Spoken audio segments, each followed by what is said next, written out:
Hi everyone, I'm Joe.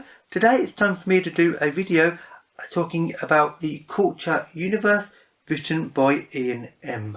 Banks. Iain M. Banks was most well known for these novels. He was originally born in Scotland, although he moved to London in later life. He was born in 1954 and he sadly died in 2013. He just about managed to get the 10th and final book within the Culture Universe finished before he sadly passed away due to late stage cancer, which is one of the horrible deaths and horrible diseases of the modern age. And overall, the culture novels, and indeed Iain M. Banks as a whole, is considered a sort of fairly modern science fiction classic author. These 10 novels are all loved by science fiction fans, obviously generally, and there is very good reason for that. The 10 novels were published between the years of 1987 and 2012, and the 10 novels in question are Phlebas, The Player of Games, Use of Weapons, The State of the Art, Excession, Inversions. For the record, Inversions might be my personal favourite in the series. It's hard to say though, really. Look to Windward,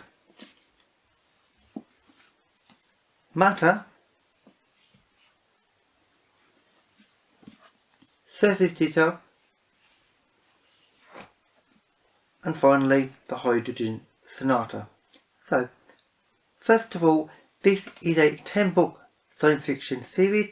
It is classed under the space opera subgenre, and one important note I should make is that this may be a 10-book series as such, but this is not a sequential series, as in these books are not related to one another, other than the fact obviously they are in the same universe, the same general history and universe building elements and such, so you can read these in any order.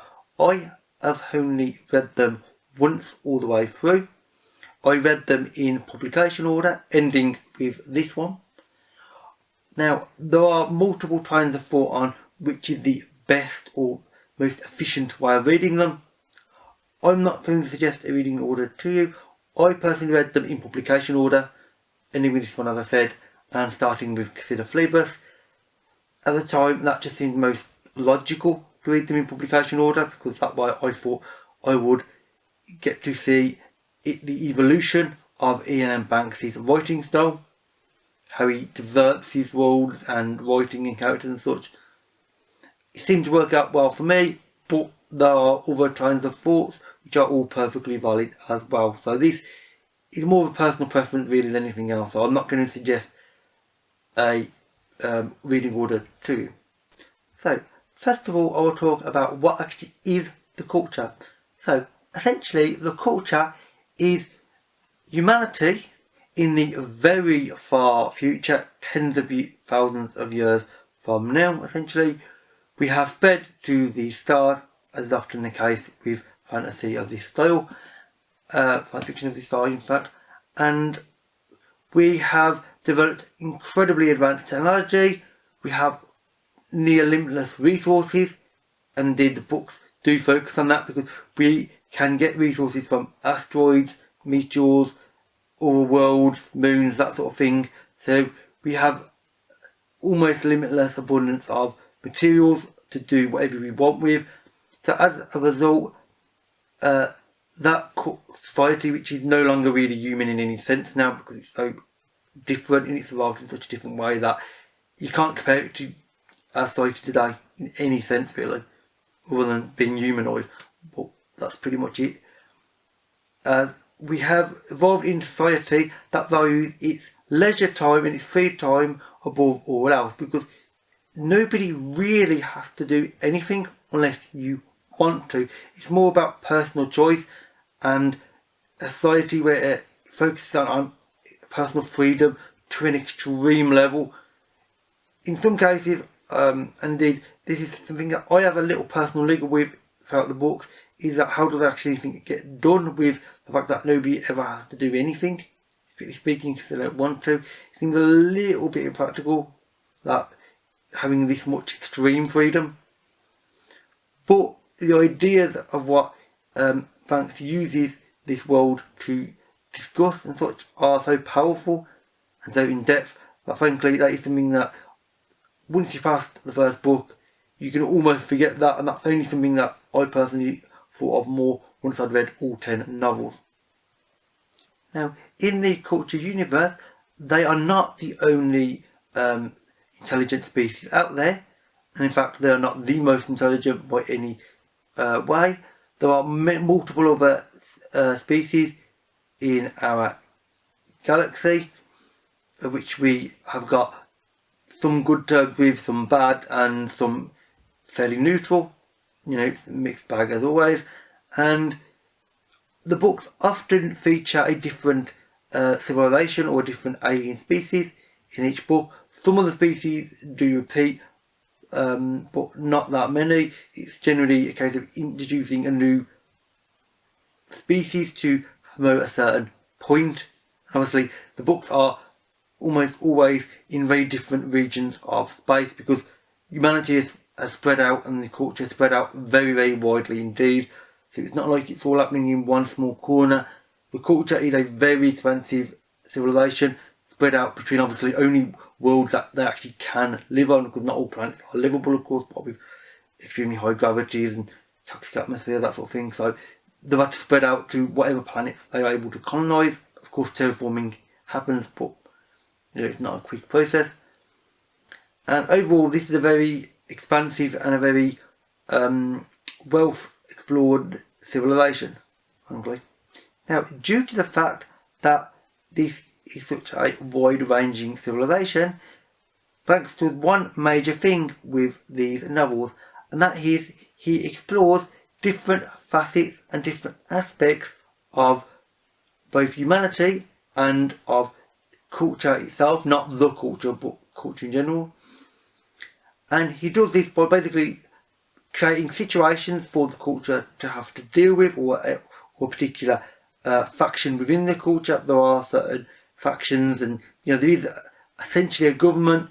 It's complicated, and indeed, on this point, I should mention one important factor, and that is the minds. The minds are very advanced artificial intelligences. They are fully sentient. They are far more intelligent than any human, and humans created them long ago. They basically then created themselves and upgraded themselves over time, and now the minds are basically the government of humanity, because frankly they can think possibilities through at a much higher speed than any human can manage.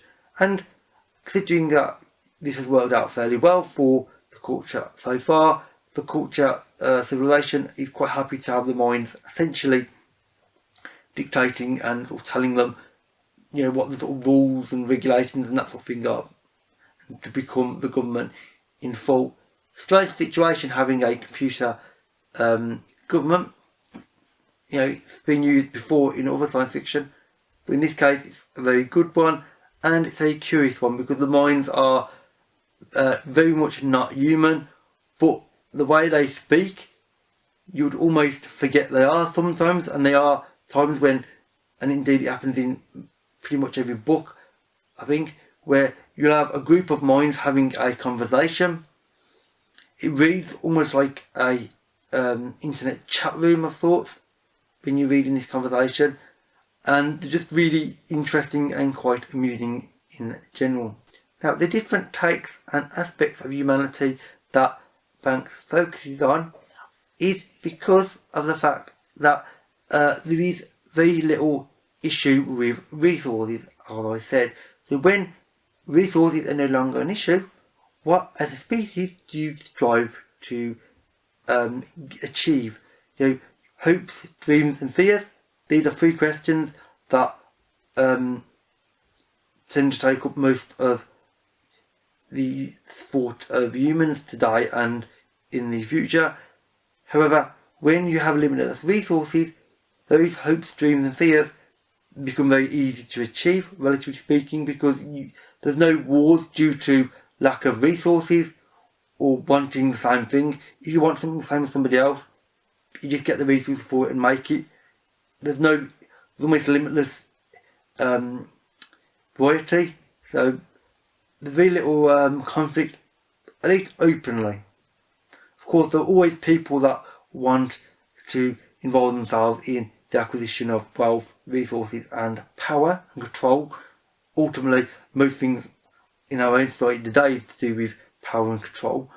Some people want more of it, some people just want to be left alone and live their life as best they can.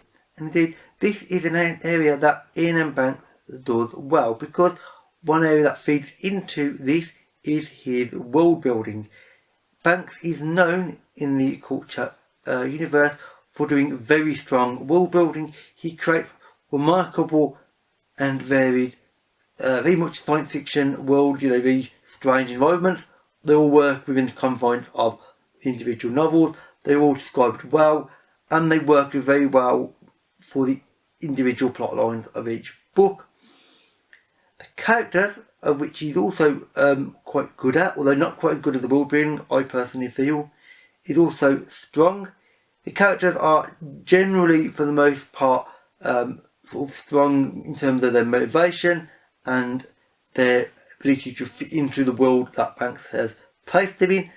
This is one small area, though, that I think sometimes falls slightly by the wayside, and that is sometimes a character will have a strange motivation and a slightly strange or psychological makeup in their head, because Banks does, like a lot of science fiction authors, describe this sort of psychological configuration of somebody's mind, to make you truly get into the minds of them. Yeah, this isn't always entirely perfect. At times, characters do slightly strange things, and you are not sure why exactly, because you think that they would do a different path, a different choice, and they don't. It's a mild issue, personally. Obviously, some people would disagree with that, which is fine, you all have their own opinions, but it's an interesting little nuance to the books that I think that I think in some ways, having what I think is this little flaw with the characters, having a strange sort of psychology to them, actually I think add to the novels. I think if they were slightly better done and their motivations matched up perfectly with the plot line, books actually might not be quite as good, because there's an odd disparity between super strong world building and strong character building but slightly off kilter character building. That disparity actually creates something a bit stronger than you otherwise would, and I actually think it greatly helps the novels, strangely. So a flaw helps the novels be stronger. Although if you think about it, that's not surprising, because of course as humans we are flawed inherently as a species, so having a flaw within the novels that creates that disparity echoes it, and that's why I think it actually works. We are flawed, the book's got a flaw, and it works out, and we reach a middle ground.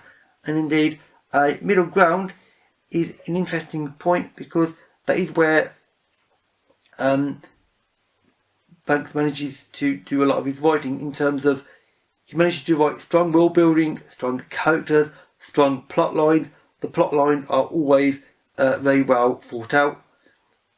His writing style does generally lead to an occasional instance where he will generally slightly wander away from the plot, not keep the focus up.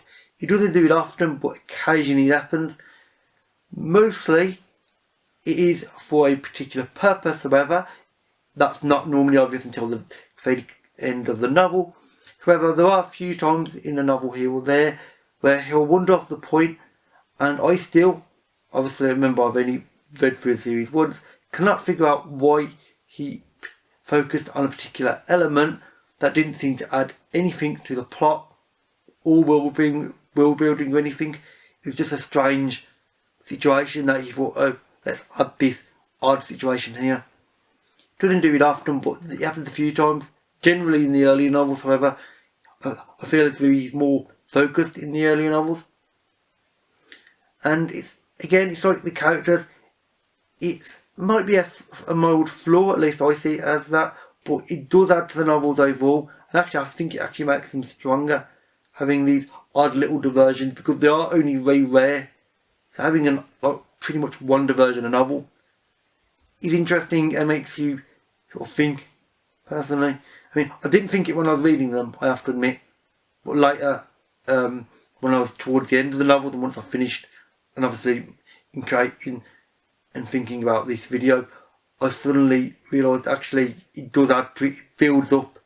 You know, the whole is greater than the sum of their parts, and that is what Banks is very good at. He creates something much greater than each novel.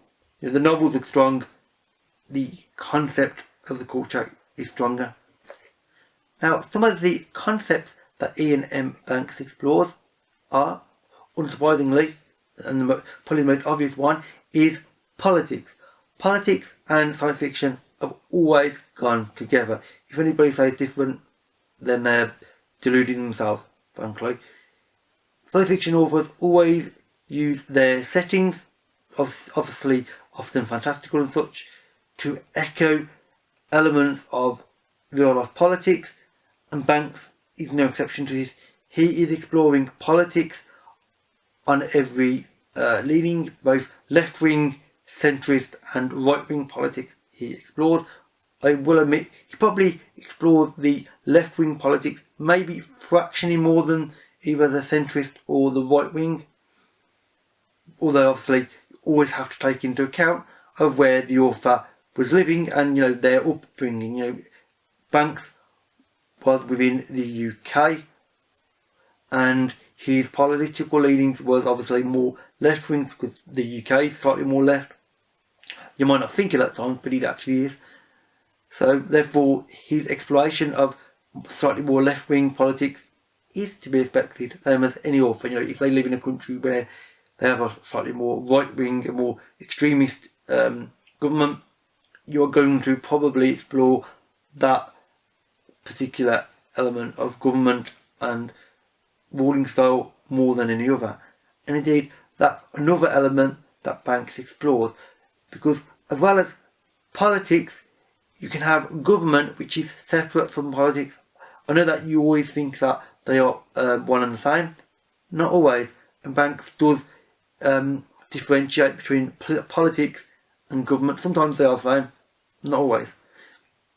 Because sometimes it's about the ruling style of your government, and also how, and this is quite important, how the government interacts with their population and how the population of country interacts with their government. Because neither government or population is always right, it never can be. It's always about, and this obviously is applies to real life, about meeting in a middle ground. You know, the government might think it has these brilliant ideas, often it's wrong. The population of the country might think that it has a certain way that it needs to be. That's not unusually quite wrong as well. It's when the two can get together and actually think maybe this is a bit of a more intelligent method to go, a more intelligent direction, then things will get done and things will generally improve. I mean, considering world events at the moment, this is pretty obvious and something that hopefully will get applied quite strongly in the near future. Another element that Banks explores, although it's not as obvious, is religion. There is religion of sorts in the culture novels. You might not think it, and to be honest, it's very hard to notice due to the fact that the characters all have such an enormous amount of resources and such, and the way they live is so different that religion barely comes into it in an obvious way, but it is there. But it's much lighter than anything else, for instance the government and the political issues, because Banks focuses on them more than religion. Some of us focus on those two elements more equally. Banks doesn't. He wants to do political more than the religion. Now he does show his own leanings in religion in this way, I'm not going to say what they are, or at least what I think I might be. I could be mistaken. But there is a certain outlook that he has in his novel that I think comes across quite well in the relatively short element that focus on religion. And I don't want to say too much more on religion because if it's such a lighter element, if I say too much, it won't be as involved. And the final element that he explores, that I'm going to talk about in this video anyway, is society. Quite simply, the way societies change and evolve over time. Because societies don't just make a choice and then are fixed in that path. They change, they evolve. Humanity as a species evolve. All species evolve. That's what Darwin was rather keen on. Societies are the same. They change, they evolve, they become more than they were. Sometimes they become less than they were. Species die off, civilizations die off, and so can cultures. And he explored this aspect in an interesting manner. I don't want to say too much on this because I think this is something that is quite interesting when you explore it yourself in the course of the novels.